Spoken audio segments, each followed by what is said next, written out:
Hello, and welcome to the Transformation Stories podcast. My name is Adia, and I am the host of the series. This is a series created by the Adornment Stories collective. This week, I'm very excited to have Tanya Turton on the show. She's the founder and creator of Adornment Stories, as well as Nia Zamar, and she'll be discussing her career in making spaces for personal transformation, particularly for Black women, femmes, and non-binary folks. So without further ado, we're going to jump right into the interview. Go to adornmentstories.com/podcast to learn more after the episode. All right, let's jump into it. All right, hi. So welcome. Hi. How are you doing? I'm all right. It's hot. So I'm just, trying to keep cool, drinking water. But I'm doing pretty good today. All right, good. So welcome to the podcast. This is the first episode, which is exciting.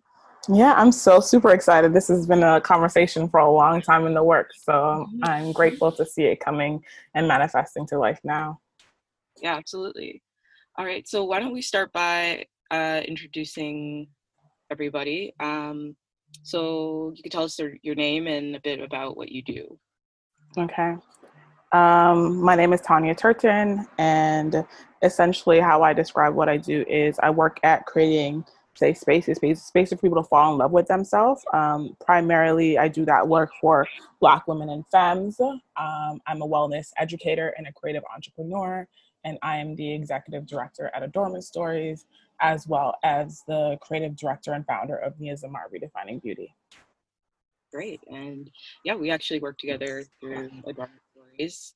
We kind of met as I started the program, and now we work together, which is cool. And now we're going to have a conversation about personal transformation. How do you feel about that? Personal transformation is really close to my heart. I feel like on my own wellness journey, there's been a lot of work towards personal transformation. And in terms of the work that I do, a lot of what I work at creating is spaces for people to be on their own journey of personal transformation. So, just for folks who maybe don't know, or just to get a sense of what that personal definition kind of looks like, what is personal transformation? I think for me at least, because I think that everyone could define it for themselves in different ways. But for me, it's the work that we do on our journeys, whether that be emotional, spiritual, physical wellness work, the work that we do to transform our lives from one state to another state with intention, with a level of intention of what it is that we want to see happen or hope to see happen, and then going about the personal decision making and choices to make that possible for ourselves.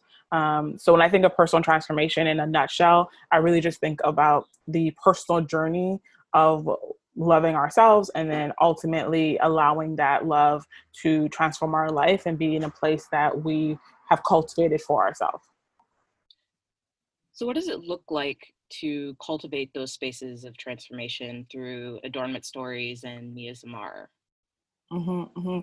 I truly believe that we are already on that journey. I think that the way that life is often set up is that we're going through life and reassessing, unlearning, relearning, different things at different points in our life. And the goal, particularly with the spaces that I create, is for us to do that in a space of collective care and for us to do that alongside other people. So I feel like the people who come to the spaces I create would be doing that work in some way on their own, but really the goal is to create a safe space to do it with support and with mentorship and with peers and a level of I want to say like a comrade kind of level of like people who you can go along the journey with. So in terms of with Adornment Stories, creating that space for me feels special in the fact that we get to spend time with each other for months, for 3 hours a week, for a few months. We get to be really intentional and to carve out that time, and it can be hard, right, because there's all these other things pulling at our intention. So to be able to set the intention of being present to this journey, and then to know that there is a goal and a space that we're headed to on that journey. And really what we do, particularly with Adornment Stories, is we're able to focus on different elements of wellness and different elements of the journey. And, we create a space together. There are topics each week, and there are certainly different skill sets and goals of what we want to accomplish. But what happens each week in terms of the conversation that comes up, we did a writing session last year, and in that writing session, we started talking about what it means to be a Black woman or femme or non-binary person in a workspace that is anti-Black, and trying to work through this whole concept of like us being aggressive, and how do we then be in that space, and what does safety mean in that space, and folks sharing their story and other folks being able to affirm and support them. It was a session about writing, but ultimately it led space for so much more to come out of that space. And to me, that's the beauty. The beauty is being able to go alongside the journey with someone. And in terms of the space with Nia Zamar, for me, the specialness of that is being able to, build these relationships over years. There are folks who are part of the Nia Zamar community who have been there for, since the beginning, and have spent this quality time over the years, whether it be through a workshop or whether it be through a service, being able to cultivate and build this community and connection. Also, I've seen folks who are part of the community build connections with each other, and the connections, because and it's a little different from Adornment Stories because of the fact that it's not a cohort setting, but more so very much a community setting where folks are not always seeing each other week by week, but over a longer period of time, often they're able to build these relationships with each other. And really what I see for myself is I'm simply a conduit or a channel to make it possible, So particularly we have a workshop coming up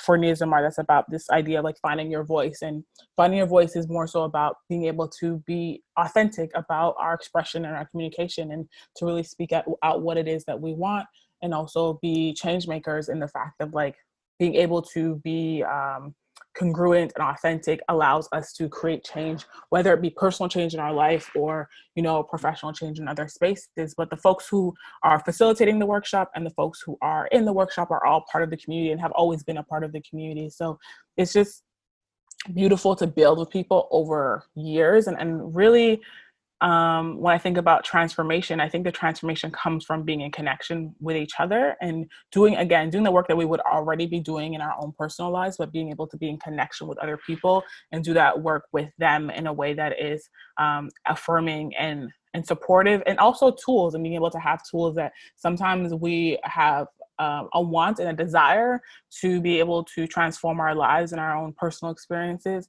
but don't always have the tools. And I can say for myself personally, a lot of my work comes from that place of, dealing with a lot of trying to come to my self-love journey on my own, trying to work through my own mental health, and doing a lot of that with having to find things on my own and finding support on my own. And really, I think a part of what drives me personally is wanting to offer what I wish I had, what I wanted for myself, as a person coming of age and growing into myself. These are spaces I really wanted. And I really feel like I'm trying to cultivate and create spaces for other people that I, in some ways, feel would have been really supportive for my own transformative journey. And if I'm 100% honest, has been a part of my transformative journey, because in being in these spaces, I'm also transforming myself.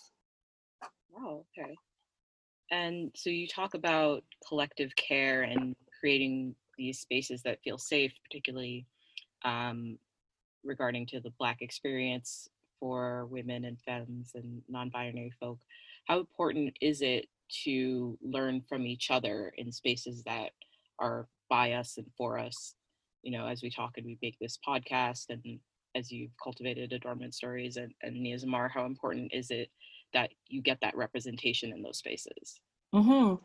I think that it's super, super important. I think that it's important in these spaces of work, but I also think collective care is just important in how we, build our friendships in our life and how we build community. I think that we often, particularly there's been this hashtag going around of like hashtag protect Black women, because as we have had this recent Black Lives Matter and Black uprising movement happen, we see the ways that people rally for Black men, and it's important, and it's valuable, and it's work that is necessary. But also we see the folks who are left behind and who, fall through the cracks of our movement. And I recently had a conversation actually with my partner, and we talked about Black patriarchy, and like how when we're talking about this idea of liberation and freedom, we also have to talk about what the impacts of Black patriarchy are within our community.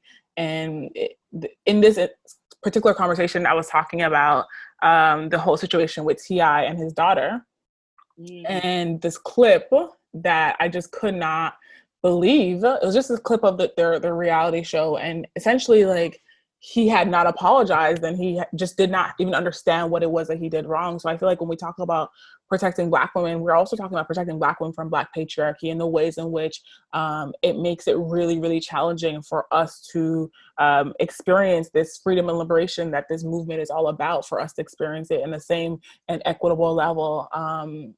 And it with intersections, since we talk about particularly Black women, there are also intersections around Black femmes and Black non-binary folks, and the relationship between what happens when you're intersecting identities of queerness as well, and are we being supported and protected? So we talk about collective care. To me, collective care is important because historically and currently, we are often the ones who create safe spaces for us. We're often the ones who prioritize our life, like and I mean this in a very life and death way, like in a very serious way. We prioritize our life very often, and we have not been able to rely on movements like feminist movements that are often rooted in white feminism, or Black movements that are often rooted in Black patriarchy. We often do not have the spaces that make space for our intersections and our realities. And also, I'm going to put queerness in there because as a queer Black woman, it's important to me also for that to be part of the safety that's created for my identity. And there just is not enough safe spaces that hold us in our fullness, that hold the fullness of our identity and all of our intersections. And we do that. We do that by holding space. So when I think about Adornment Stories and Nia Zamar, for me, it's important to create a space that holds the fullness of our intersections and collective care, whether it be through the work that I do or just the friendships that I have and how I, hold space for my friends. It's this idea that, and it's very real reality that we have historically and continue to hold space for each other and value each other's lives. And I think that this taste of liberation and freedom that we're longing for and looking for often comes from space with each other, because I feel freedom when I'm in spaces with other Black women and femmes.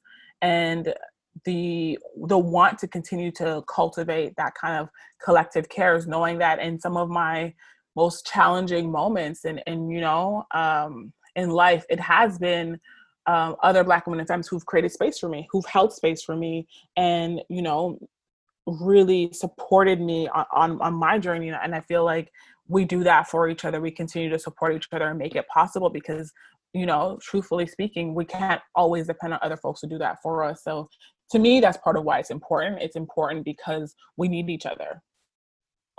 Absolutely. Now, you kind of talked about how people come into the space already having started their transformation and looking for those tools. So what is the first step to achieving personal transformation? Or is there even a first step? Is it something you can't really, define by a list? Like, Yeah, I don't know. I think it's a great point both ways. It's like, is there a first step? I don't know, because I think that my first step and your first step might be two different first steps, and I don't know that there is a linear or even a step system to follow, but I do think there are elements. I think there are elements that are important. I think some of the elements that are important is being able to acknowledge what is and what we hope to be, and being able to find some level of like truth telling in that, truth telling being our own truth, that like not necessarily this universal truth, but really taking time to figure out what our own truth is, and then moving towards that. Something personally that I've been reflecting on a lot is joy. And for me, joy feels like a truth for me right now, that I want to do things that bring me joy. And it's challenging because even today there was a meeting that I could have potentially had earlier, and I felt like it may have been my duty as a Black person to be on this conversation, but I felt exhausted, and I had a conversation with my partner that really um, had me being like, what is the joyful thing? And for me, joy and love are often synonymous. So for me, that's truth right now, is being able to be in alignment and congruent with this idea of truth and joy, and recognizing when my decisions or my life choices or circumstances do not equate to truth, do not equate to joy, do not equate to love. And then what do I want to do? What decisions do I want to make to shift that? And some of these things are circumstances, because I could say I grew up in really challenging circumstances. So some of it was out of my control. It wasn't things that I was doing or choices that I was making, but more so circumstances that I was born into and events that happened to me. So with all of that being said, my transformation in those moments came from, or the first step, so to speak, my own personal first step came from starting to acknowledge what was and what I wanted it to be, recognizing that there were certain things that were happening in my current surroundings, that they were the circumstance, but they weren't the truth for me of what I was, seeking for my own life, and how I wanted to continue to grow and develop my life. So I feel like one of the elements is really for us to sit down with ourselves and figure out who we are authentically, and then what it is that we're hoping for, and then find a way to be congruent in that. And congruent just means that our words and our actions are in alignment with each other, and what we say we're wanting is reflected in how we are making decisions and making choices. And I think also that's closely followed by some self-forgiveness. And I say self-forgiveness because particularly for Black women and femmes, I feel like we tend to be conditioned to feel like, things are our fault, or like we are somehow, to blame for certain things. I think self-forgiveness comes from being able to not be so hard on ourselves, and just, you know, find a way to,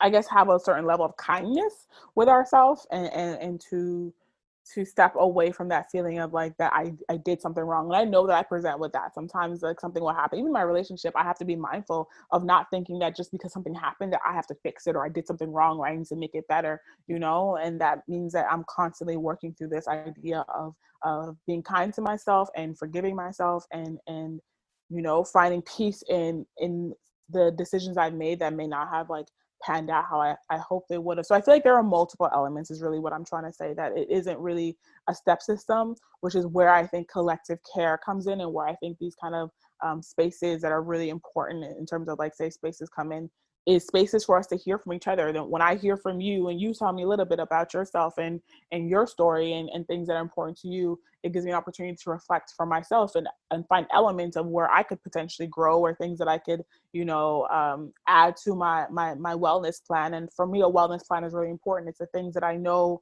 I can do that are going to bring joy, and that are going to be for my best interest and my overall holistic wellness. And sometimes our wellness plan is improved when we're in spaces with other people who we can learn from, because this is not a step system. This is more so, a group of multiple circles, I guess, that overlap and create its own, I guess, microcosm and system of what wellness can look like.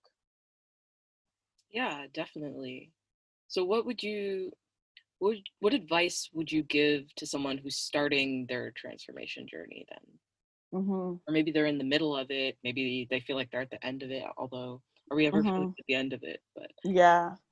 So for someone who might be starting or in the early stages, I guess advice I would give is to find your peoples, like find spaces that are affirming and loving and supportive, because this whole thing about self-care is that we're often told that we should just like figure it out on our own. I think that's so individualistic.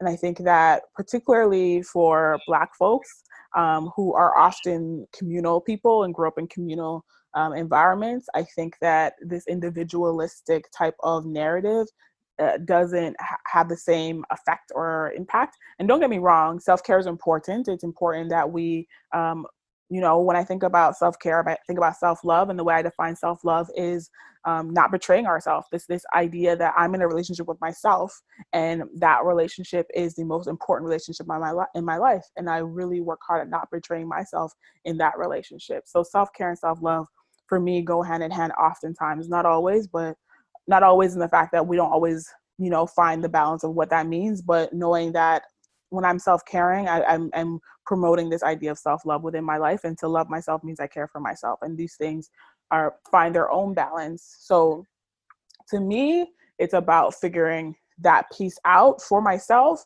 but also recognizing that self-care is most effective when done in collective care. When we have folks, and when I say find your people, I really mean it could be friendships. It can even be folks in your family. It can be folks in community. It can be online. Like, it could be in any way that you find your people, find them, because it's the people who are going to continuously affirm you, and where you can see yourself reflected back to you, and where you're able to learn from other people. And when we have those environments, it creates this conducive space for the self-care to happen.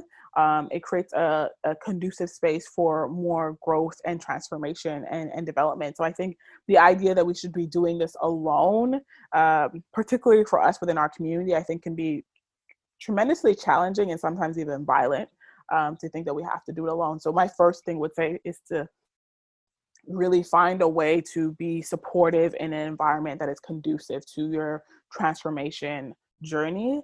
And I think then, a close piece of that in terms of like another element that is really important in finding your people is really to get clear. I think clarity is deeply important, and getting clear to me means, journaling or like making listicles, like whatever it is, of like things that are really valuable, important to you, and things that, are necessary in spaces that you enter. Because I think sometimes when we're not clear, we can waver and be in different spaces, and be out of alignment, not congruent.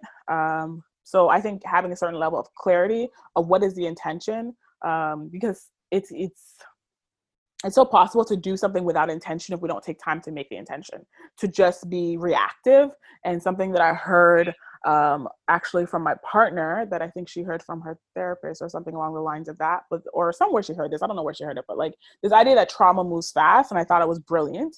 And the idea that trauma moves fast just means that, like, when you are in a person who has experienced trauma, or if you're in a state of trauma, the reaction time is really quick. So trauma moves fast. And in our wellness journeys and our transformation journeys, it's about being able to slow down. And to me, the clarity is where you slow down and, set some intentions and get clear on what you want to see happen and want to see come about. And I think the combination of being clear, which comes from slowing down and setting intentions, as well as finding our people, a lot of just magic can happen in and of that. If nothing else, there's so many other things that could happen, but if nothing else, I think those two elements coming together can be just a really beautiful result. I love that. I love that. Setting intentions is so important when you walk into a room, right? And the Mm-hmm. idea of not being reactive. Okay, Mm-hmm. well, I think that's all the time we have. We'll say quick goodbyes. Where can people reach you, find you out on the Mm-hmm. internets? Mm-hmm. Mm-hmm. My personal website is Tanya Turton, TanyaTurton.com. I can be found on the Instagram, and the Twitters at Trap Mystic. Um, and yeah, and then of course, Adornment Stories at Adornment Stories, and then at Nia Zamar are places to find the spaces that I work to cultivate. Absolutely. And we'll leave all of that information in the show notes for people to easy access as well. Okay, thank you so much for coming out. This is a really great way to start. I really appreciate all the insight and the in-depth conversation. Hopefully, people are excited to listen and get more out of it as well. Yeah, I'm super excited. I will come back anytime. I feel like, I love to talk. So anytime that you would love to have me back, I would love to be back. Oh, for sure. We're definitely going to have more conversations, maybe a part two, who knows? Okay, wonderful. Thanks Thank for you. having me. Bye. Okay, bye. All right, that concludes our time. Thank you so much for joining us. Be sure to follow Adornment Stories on Instagram and Facebook at adornment.stories and head over to adornmentstories.com/podcast for more details about the podcast. We will see you next week. Thank you so much. Bye.